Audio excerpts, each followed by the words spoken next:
सबसे पहले जय श्री कृष्णा सभी भाइयों को, जय यादव जय माधव। तो आज की इस वीडियो में हम बात करने वाले हैं अपने सभी यदुवंश यानी यादव वंश के सम्राटों, चक्रवर्ती सम्राटों और वीर योद्धाओं के बारे में। तो चैनल को जिन्होंने अभी तक सब्सक्राइब नहीं किया है तो सब्सक्राइब कर लीजिए और साथ में हमारे चैनल को फुल सपोर्ट करिए। कमेंट कर दीजिए जैसे आपको वीडियो अच्छी लगे। तो सबसे पहले हम बात करने वाले यदुवंश के महान राजा यदु के बारे में, जिनसे ही यदुवंश की शुरुआत हुई। द ग्रेट यदु यानी यदुवंशी किंग महाराज यदु, जिन्होंने यादव वंश को आगे बढ़ाया। तो इनके जो पिता ययाति थे वो एक चक्रवर्ती सम्राट थे, उन्हीं के साथ ये भी एक चक्रवर्ती सम्राट के पुत्र हुए। अगले हमारे सम्राट को कौन नहीं जानता है, ये एक सबसे बड़े चक्रवर्ती सम्राट रहे भगवान श्री कृष्ण। तो इन्होंने जितने भी साम्राज्यों पर अपना अधिकार लिया था उन सभी को अपने अधिकार में कभी नहीं किया, उन सभी को इन्होंने दान में दे दिया था। इनके पास विश्व की सबसे बड़ी सेना थी, यादव सेना, जिसका नाम था नारायणी सेना। तो ऐसे सम्राट को सशक्त नमन है जिन्होंने ऐसे बड़े बड़े कार्य किए। अब बात करेंगे इनके भाई बलराम के बारे में, यानी ताऊ बलराम के बारे में। तो बलवानों में अति बलवान, काफ़ी ज़्यादा शक्तिशाली ताऊ बलराम के बारे में बात करने वाले हैं। और ये शेषनाग का अवतार है जिन्होंने श्री कृष्ण के साथ काफ़ी सारे युद्ध किए थे। तो इन्हें भी चक्रवर्ती सम्राट का दर्जा दिया गया है। तो भाइयों, ऐसे सम्राट को भी सशक्त नमन है। तो यदुवंशी क्षत्रिय यदुवंशी सम्राट सहस्त्रबाहु अर्जुन भी एक यदुवंशी योद्धा थे जो कि एक चक्रवर्ती सम्राट है। तो इनके पास भी काफ़ी अपार बल है। इन्होंने एक बार युद्ध में रावण को हराया था। तो इनके बल का अनुमान इसी बात से लगाया जा सकता है कि इन्होंने अपने 1000 भुजाओं से नर्मदा नदी के पानी के बहाव को रोक दिया था, जिससे रावण की पूजा में अर्चना में विघ्न उत्पन्न हो गया था और इन्होंने रावण को भी हराया था। तो भाइयों, ऐसे सम्राट को भी सशक्त नमन है मेरी तरफ से। तो हमारे अगले जो चक्रवर्ती सम्राट हैं वीर यदुवंशी दुष्यंत, इनको भी सशक्त नमन है। तो अगले जो हमारे सम्राट हैं वो है सम्राट अशोका, द इंडियन एम्पीरियर। तो इन्हें अशोका द ग्रेट की भी उपाधि दी जाती है, जो कि एक चक्रवर्ती सम्राट रहे हैं। महाराज अशोक ने अपने बलबूते पर अपने संघर्ष द्वारा जीवन में इतने संघर्ष किए, उनके द्वारा इन्होंने चक्रवर्ती सम्राट की उपाधि प्राप्त की। इन्हें एक ऐसे सम्राट के नाम से जाना जाता है जिन्हें अपने जीवन में कष्टों का बहुत ज़्यादा सामना करा और बाद में एक ऐसे सम्राट बने जो द ग्रेट एम्पीरियर के नाम से जाने गए। तो उत्तरी भारत में इस यदुवंशी वीर योद्धा को कौन नहीं जानता है। इनका नाम है यदुवंशी योद्धा वीर अहिल्यादेवी। इनका जन्म उत्तर प्रदेश बलिया जनपद गौरा गांव में हुआ था, एक यादव परिवार में हुआ था। तो इनकी जो ताकत थी वो काफ़ी ज़्यादा थी, इनका अपार बल बताया जाता है। इनकी जो तलवार थी उसका अनुमान 85 मन का बताया जाता है, जो कि 3000 कुछ किलोग्राम की थी। इसी से आपको इनकी ताकत का पता चल सकता है। इन्होंने एक बार अपनी पत्नी के कहने पर एक चट्टान के 2 शिलाखंड कर दिए थे, जिसकी आज के समय में सिंदूर लगाकर पूजा की जाती है।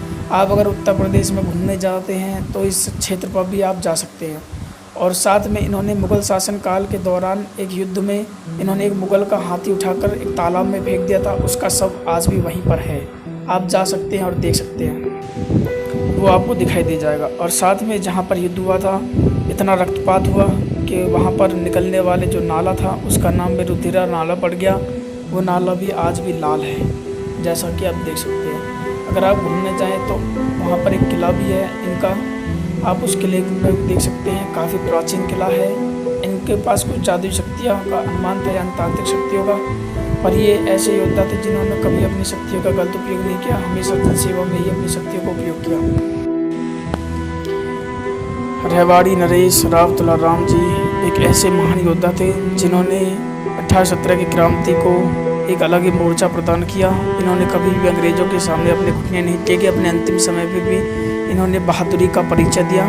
तो ऐसे योद्धा को भी सशक्त नमन है। इनके बारे में भी आप नेट पर या कहीं पर यूट्यूब वगैरह पर पता कर सकते हैं कि ऐसे योद्धा ने कभी हार नहीं मानी।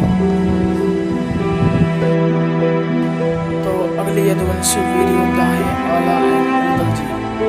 तो ये ऐसे यदुवंशी वीर योद्धा है जिन्होंने पृथ्वीराज चौहान, दिल्ली के राजा पृथ्वीराज चौहान को घुटने टिकवा दिए थे और इनके भाई की मृत्यु सेना पर कहर बन गए बरसे।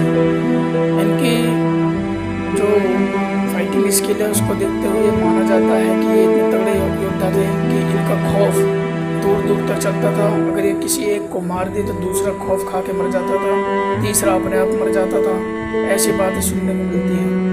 तो काफ़ी महान योद्धा हैं। ऐसे योद्धाओं को भी सत सत नमन है जिन्होंने हमारे यदुवंश में जन्म लेकर हमारे यदुवंश को धन्य कर दिया, यादव वंश को धन्य कर दिया। जय यदुवंश। तो हमारे अगले सम्राट है सम्राट हरपाल देव यादव जी।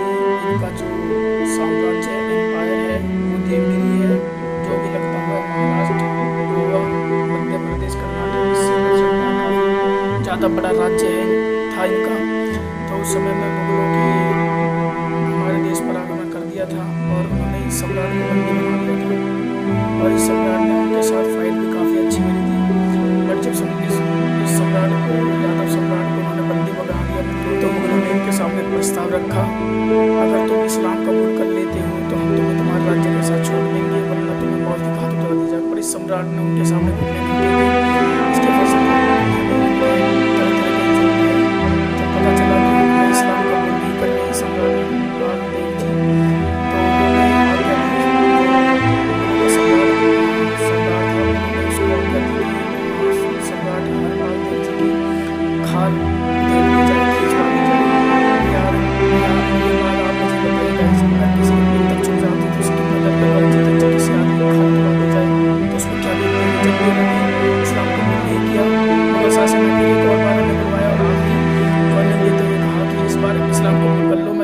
राज्य के साथ छोड़ दूंगा। लेकिन उन्होंने इस पर भी अपनी बात नहीं मानी कि उन्होंने बड़े गर्व के साथ कहा, मैंने महान यदुवंश में जन्म लिया है, एक यादव राजा होने के नाते मेरा ये धर्म लगता है कि मैं अपने भारत को बचाऊं और ये मेरी शान के खिलाफ है। इस बात पर उन्हें खौलते तेल में डाल दिया गया और बाद में उनकी मृत्यु हो गई, जो कि उन्हें हंसते हंसते सह स्वीकार कर ली। ऐसे महान योद्धा को भी सत नमन भाइयों।